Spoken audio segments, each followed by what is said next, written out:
Hello, hello. Welcome back again. It's another installment in the series Books I Loved. And this one is the Alex Verus series, you see right here. And these are the books that the cover is not very inspired. I think he should change the cover a little bit. It all kind of looks the same, just different splash of colors, but it's a very good series and I definitely recommend it. I wish it was a little bit more popular. Maybe you can do something with the cover, but it's just showing different. It's just showing the city, different structures. It should do something with the cover, but what can you do? You see right here. I think there's like 12 books in the series. I've read them all. I've read the whole thing. 1, 2, 3, 4, 5, 6. 7, 8, 9, 10, 11. Oh, I guess it's just 11. I thought it was 12. But the final, right there, final. All right. So this is the Alex Verus series by Benedict Jacka. All right. Alex Verus series is a sequence of urban fantasy novels that he published between 2012 and 2021. It follows the story of Alex Verus, a mage with a dark past who runs a magic shop in the Camden Town district of northwest London. All right.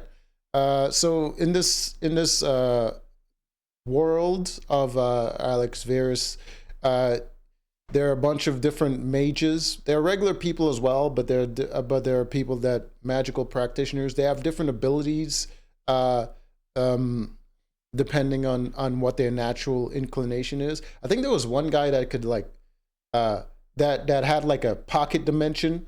He was like a space mage or something. He had a pocket dimension, like an inventory, and he could like just summon guns from it because he loaded a bunch of guns in there, and he just summoned in guns. It's just a mage with guns because all his ability does is just allow him to store things.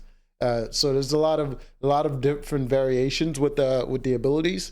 But Alex Verus, his ability is just like dude can see the future, and the way he uses it is amazing. I mean, there's literal people that can summon lightning and just blow you out, just blow you to dust.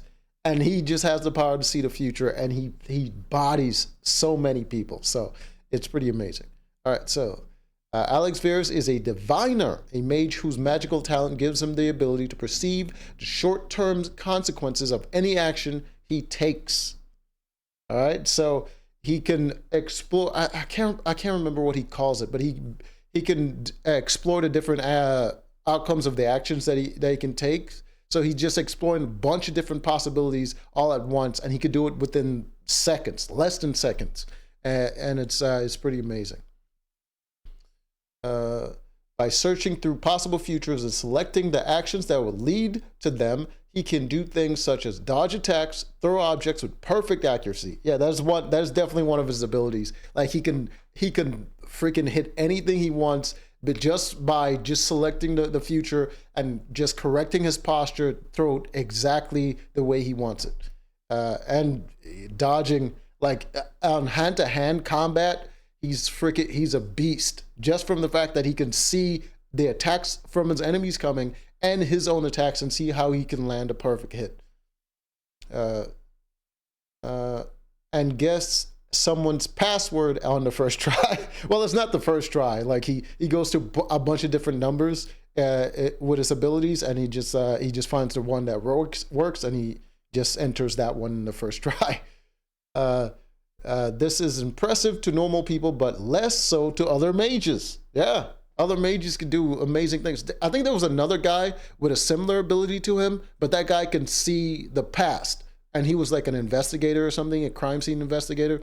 And he could just go to a crime scene, review the past of whatever happened of the crime, and just solve the crime that way. All right. This is impressive to normal people, but to other mages whose magic types let them do things such as teleport, disintegrate things, throw fireballs, or fly. I mean, the flying and the teleporting is not as impressive as the other. Like, there's really powerful mages that just like, I think there was like one that can like control the fate of people and stuff. Like they're amazingly overpowered compared to him.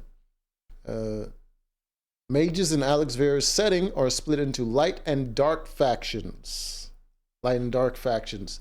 The light factions are not necessarily good people. They're just bureaucratic. Like they protect the normal people, and they protect other mages and stuff like that. So they're more unified. With the dark factions, they're kind of rogue, and they betray each other all the time, so they don't work together as well. They're not very cohesive, and they do have a lot of evil people. To be honest, they do have a lot of evil people, but there's some evil people in the light factions as well, and there's some good people in the dark faction, but they mostly just want to be like free and from regulations and all that stuff, because there's a lot of regulations. Light does not mean good.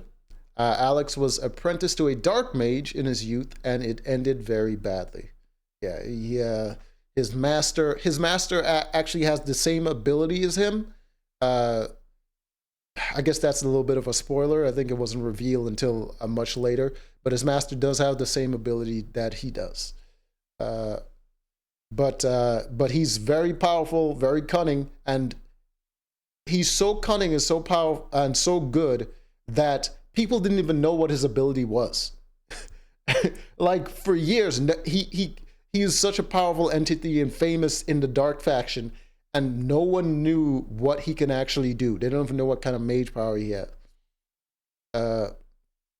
All right. As a result, by the start of the series, Alex is on bad terms with Dark Mages and Light Council, and would really much rather just run his shop and be left alone. Fate, however, has other plans.